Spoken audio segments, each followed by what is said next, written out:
बिस्मिल्लाहिर्रहमानिर्रहीम। रब्बि इश्रह ली सदरी व यस्सिर ली अमरी वहलुल उक़दतम मिन लिसानी यफ़क़हू क़ौली। सुब्हानका ला इल्मा लना इल्ला मा अल्लमतना इन्नका अंतल अलीमुल हकीम। अस्सलामु अलैकुम स्टूडेंट्स। आज का वीडियो मॉड्यूल आपकी 10th क्लास की बायोलॉजी के चैप्टर नंबर 10 से रिलेटेड है और जो टॉपिक आज हम डिस्कस करने वाले हैं वो है 10.2.1 air पैसेजवे।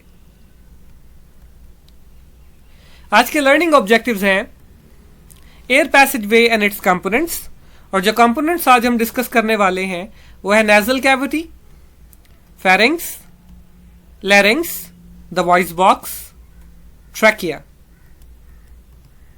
We know that in human and higher animals the gases exchange is carried out by respiratory system. हम जानते हैं कि इंसान और हायर ऑर्गेनिजम्स के अंदर जो गैसेस एक्सचेंज का प्रोसेस है ये कैरी आउट करवाना एक स्पेसिफिक ऑर्गन सिस्टम की जिम्मेदारी है जिसे हम रेस्पिरेटरी सिस्टम कहते हैं। और इस सिस्टम को हम फर्दर दो पार्ट्स में डिवाइड करते हैं, the air passageway and the lungs. अगर हम एयर पैसेजवे को डिफाइन करें तो डेफिनेशन कुछ यूं होगी, the air passageway consist of the parts through which the outside air comes into the lungs and after the exchange of gases it goes out. यानी air passageway उन पार्ट्स से मिलकर बना है या उन पार्ट्स पर कंसिस्ट करता है जिनके जरिए से या जिस रास्ते से या जिनसे गुजर के हवा आपके लंग्स तक जाती है, वहां थोड़ी देर ठहरती है, गैसेस एक्सचेंज होने के बाद बाहर निकाल दी जाती है। और ये पार्ट्स कौन कौन से हैं? नेजल कैविटी, फेरिंग्स और इसके एसोसिएटेड स्ट्रक्चर्स जिनमें है glottis and epiglottis, larynx, the voice box, trachea जिसे विंड पाइप भी कहा जाता है, bronchi and bronchioles, alveolar ducts and alveoli. इंशाअल्लाह इस टॉपिक में हम इनमें से कुछ को आज डिस्कस करेंगे in detail.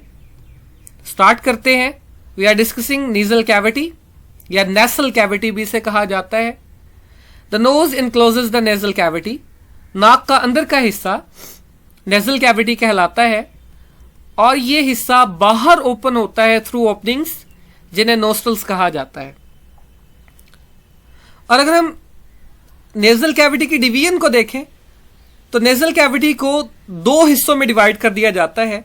The nasal cavity is divided into two portion by wall, एक वॉल, एक सेप्टम, एक झिल्ली के जरिए या एक कार्टिलेजिनियस प्लेट के जरिए दो हिस्सों में डिवाइड कर दिया जाता है। और अगर नेजल कैविटी के फंक्शंस देखें तो हम जानते हैं कि नेजल कैविटी के दोनों पोर्शंस के अंदर बाल होते हैं और म्यूकस मौजूद होता है।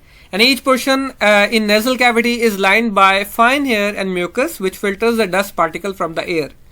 यानी यहां पर हेयर तो डस्ट पार्टिकल को फिल्टर कर रहे हैं, तो फिर म्यूकस यानी वो लिक्विड पोर्शन क्या कर रहा है? The mucus also moisture and warm the incoming air and keep its temperature equal to that of the body. यानी जो म्यूकस है, जो लिक्विड पार्ट है, वो जो लिक्विड है अंदर, उसका काम है, पहला काम नेजल कैविटी को मॉइस्ट रखना, इसके साथ साथ हवा की मॉइस्चर को बरकरार रखना और इसके टेम्परेचर को बॉडी के अकॉर्डिंग एडजस्ट करते रहना, इसके फंक्शंस में से है। अगर हम इंटरनल नॉस्ट्रल्स को देखें तो हमारी नेजल कैविटी हमारे गले में ओपन होती है और वो जिन दो ओपनिंग्स के जरिए ओपन होती है उन्हें इंटरनल नॉस्ट्रल्स भी कहा जाता है।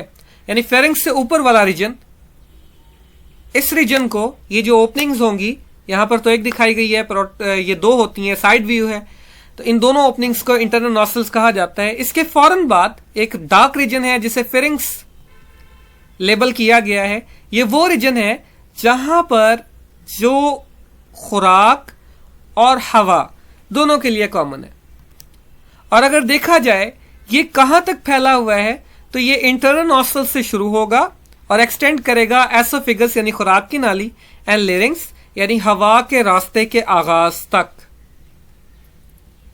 और हवा भी इसी फेरिंग्स से होती हुई लेरिंग्स में दाखिल होती है यानी वॉइस बॉक्स में दाखिल होती है।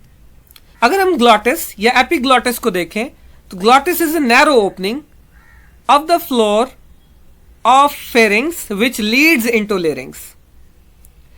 यानी ग्लॉटिस एक छोटी सी ओपनिंग है, एक छोटा सा सुराख जो फेरिंग्स के फ्लोर पे पड़ा है, जो लेरिंग्स के अंदर जाने का रास्ता है while epiglottis is a flap of tissues, और एपिग्लॉटिस जो है ये एक ढक्कन की तरह है, एक टिश्यू से बना हुआ फ्लैप है जो ग्लॉटिस के बिल्कुल ऊपर है, जो फूड को ट्रकिया यानी विंड पाइप में नहीं जाने देता।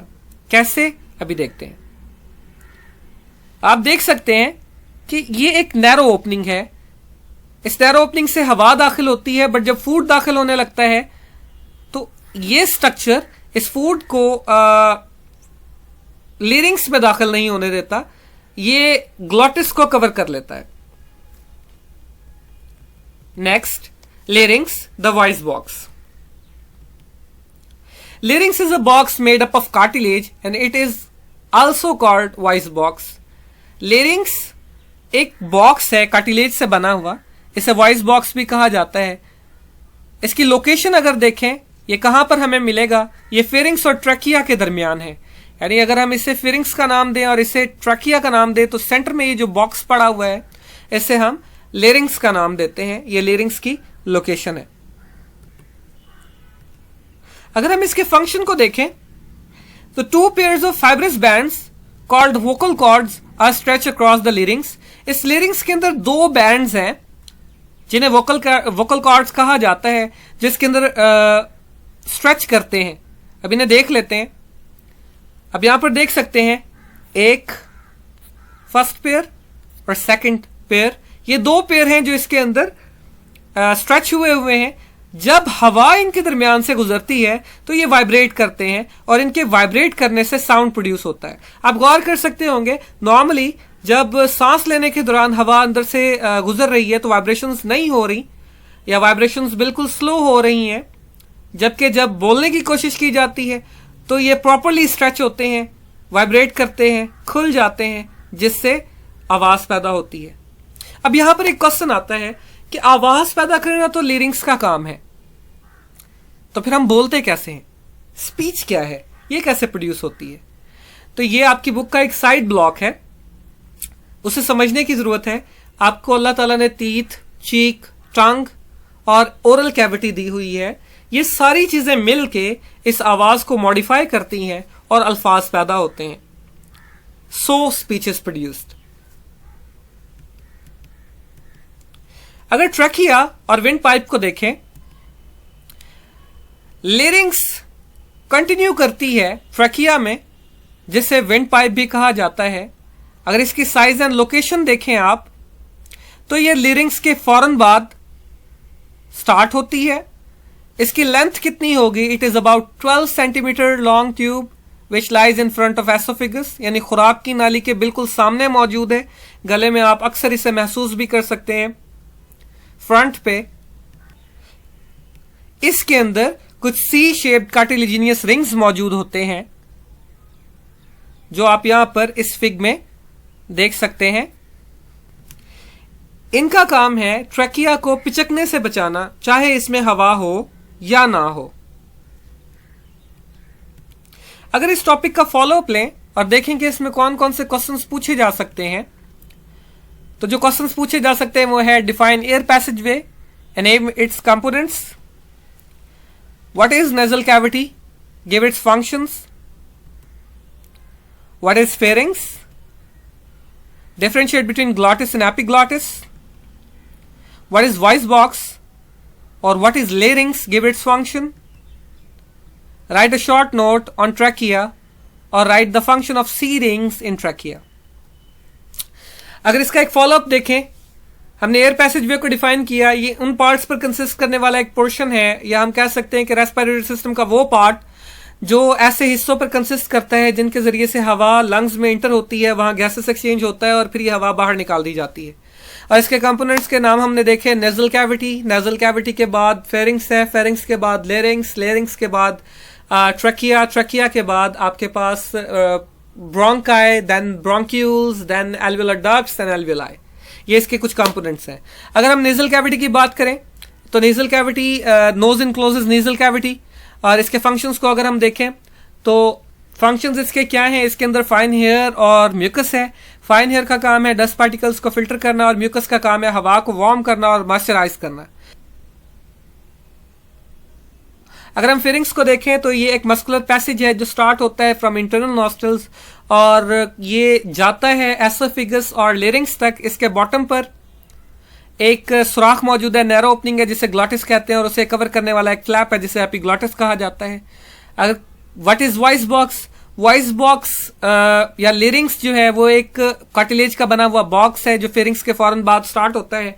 इसके फंक्शंस के अंदर आएगा कि इसके अंदर दो पेयर हैं, कार्टिलेजिनियस पेयर्स हैं, या हम कह सकते हैं फाइब्रस बैंड्स हैं, दो पेयर जो इसके अंदर एक्सटेंड करते हैं। और इनका प्रॉपर काम क्या है?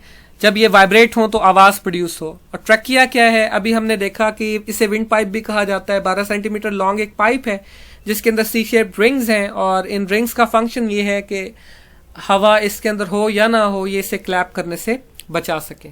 उम्मीद करता हूं कि आपको टॉपिक समझ जरूर आया होगा। इससे रिलेटेड कोई भी क्वेश्चन हो आप कमेंट बॉक्स में आए, इंशाल्लाह आपका कंसेप्ट क्लियर किया जाएगा। और इन क्वेश्चंस के जो आंसर्स हैं जो आपके सामने स्क्रीन पर नजर आ रहे हैं, ये आपको मेरे पेज पर सॉल्व मिल जाएंगे, जिसका लिंक जो है मैंने डिस्क्रिप्शन में दे दिया है। वस्सलाम।